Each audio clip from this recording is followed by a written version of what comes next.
O zamis isitig Misamis Occidental sa magtanaw ka nato karon pinaagi sa Facebook page ug YouTube channel sa AONC. Kumusta? Maayong adlaw. Dazil Motikson. Kini ang Ozamis Today.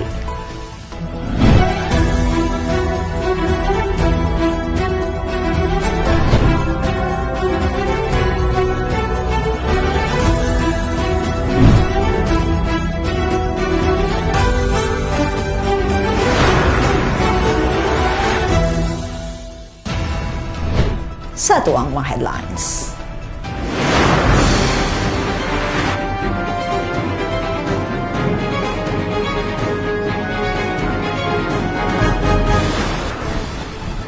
Opisyal nga paglusa sa pamaskong handog 2024 sa Ozamis, pagligon sa diwa sa Kapaskuhan ug padayong pag-asenso sa Dakbayan.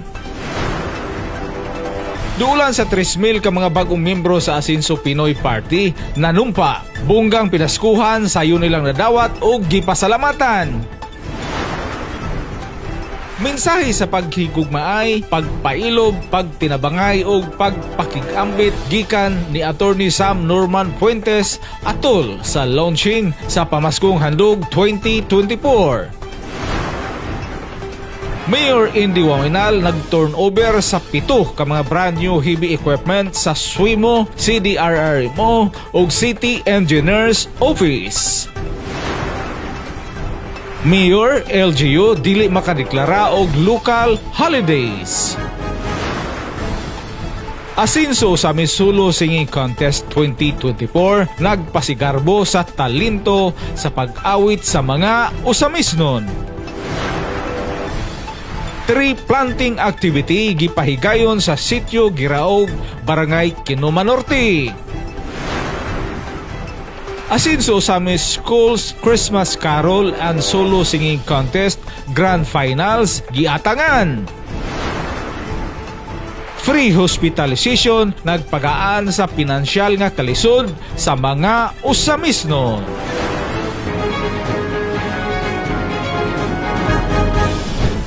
Ania ang maritalya sa Ozamis Today. Opisyal na paglusad sa Pamaskong Handog 2024 sa Ozamis, pagpaligon sa diwa sa Kapaskuhan o padayon nga pag-asenso sa Dakbayan. Ang good news ng report. Tana ko ninyo, nabati ba ninyo ang padayon nga pag-asenso sa Ozamis?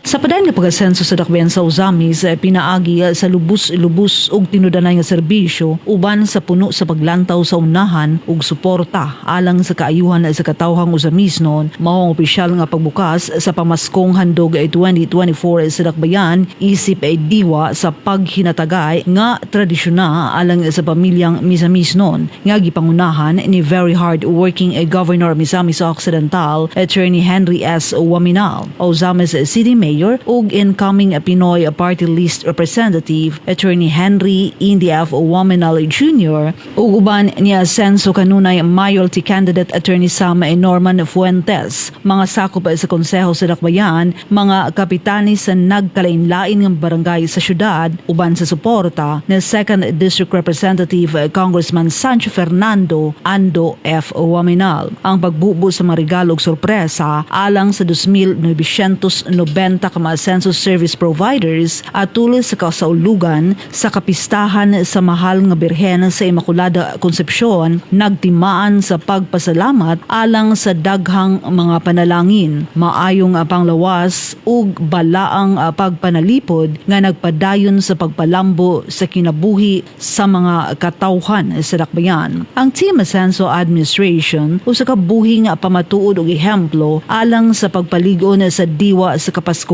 nga mao ang paghinatagay diin namugna ang kalihukan agi sa dakong pagpangga o paglingi alang sa pamilyang Misamisnon nga adunay masaluhan sa panahon sa Kapaskuhan. Pahayag ni Mayor Indy. Nga diri sa Ozamis, naanad na ra ba ang mga Ozamisnon nga diri kay usa ka food pack mo'y dawaton. Di lang kay duha ka food pack mo'y dawaton. Makita ninyo karon sa inyong atubangan, 3 ka food pack ang madawat sa bawat Ozamisnon household sa ato ang Pamaskong Handog. Gidugang paniya Kay si Gov. Henry, ug ang inyong mga lideres sa Team Asenso. Nakita man, nabati man para sa ato ang tanan ang kalisod sa panahon karon. Tungod kay apektado ta sa tanang gubot, dili lang sa ato ang nasod, sa gawas po sa atong nasod, daghan kay gira, apektado ang trade, apektado ang mga presyo, no? Naglisod gyud ang mga katawhan. Tungag sa 3 food packs per household nga madawat sa matag o sa misnon, no? Naapagyoy madawat dili na lang per household, pero each qualified o sa misnon, no? So kung sa usa ka household 5 mo kabuk qualified, no, naapagyoy madawat additional 1,000 pesos per qualified recipient ani nga atong programa. Nasabtan ni Mayor Indy ang mga pangutana ug kabalaka ilabi na sa katawhang Ozamisnon kabahin siyang pagdagan isip first nominee sa Asenso Pinoy Party List. Apan ang gipasalig sa mayor nga bisan bag-uhay pa lang nga nahimong second class city ang dakbayan sa Ozamis, apan ubos sa liderato ni incoming Ozamis City Mayor Attorney Sam Norman Fuentes, posible ang pagkahimong first class city sa dakbayan. Ako ang punto, nga bisan pag last week lang nahimog full-fledged second class city ang Ozamis City. Ako, karon pa lang makasulti sa inyo ha.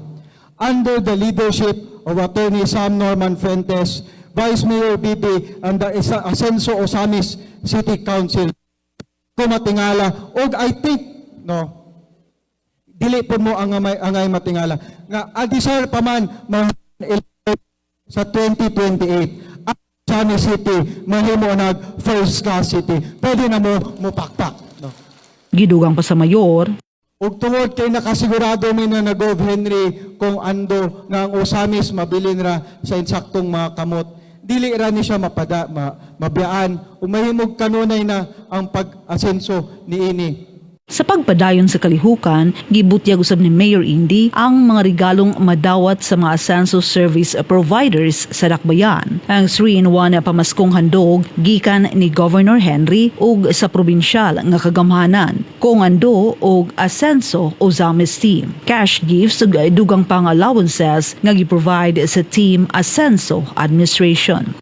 Kamutaran nga mga service providers karong adlaw, basta naka-attendance lang, no, wala na late pero murag kadaganan on time man, makadawat po mo sa inyo ang allowance nga 3,000 pesos para sa second half of December. But pasabot, kamutanan karon inyo ang total madawat gawa sa tulo ka buok nga food packs na ay 4,000 pesos nga mauli sa inyong pamilya. Dugang sorpresa usab sa mayor alang sa mga service providers diin subala pa niya. No, pero kay nabati man namo inyong kakugi, inyong pagpaningkamot yun para sa Team Asenso. Ang inyong allowance nga 500 per month, sugod karong January, ato ng doble, may mo nag 1,000 per month para sugod next year ang mga service providers sa Team Asenso na hisgutan na namo ni na Vice, ni na Attorney Sam, sa atuig, minimum ninyo madawat 12,000 na. No. Basta magpabilin lang mo nga uptick, no? Magpabilin lang mo nga maglihok gyud para sa atong kausa sa Asenso, no? Dili na namo malimtan, kanunay po na namo makita ang inyong kahago o kanunay po ni dire Team Asenso mangita og pamaagi nga maksuklian na og insakto, no. So on behalf of the entire Team Asenso Ozamis, no, gusto lang nako sa inyo ha, I just want to wish you a very Merry Christmas and a Happy New Year. Daghang salamat sa inyong tanan. Pinaagi sa pamaskong handog 2024, gipakita ang tinuod nga diwa sa Pasko nga mao ang pagtinabangay ug pagpaambitay alang sa tanan. Salamat sa Team Asenso sa padayong paglambo sa dakbayan. Malipayong pagsaulog sa Pasko ug padayon kita sa pag-asenso Ozamis City.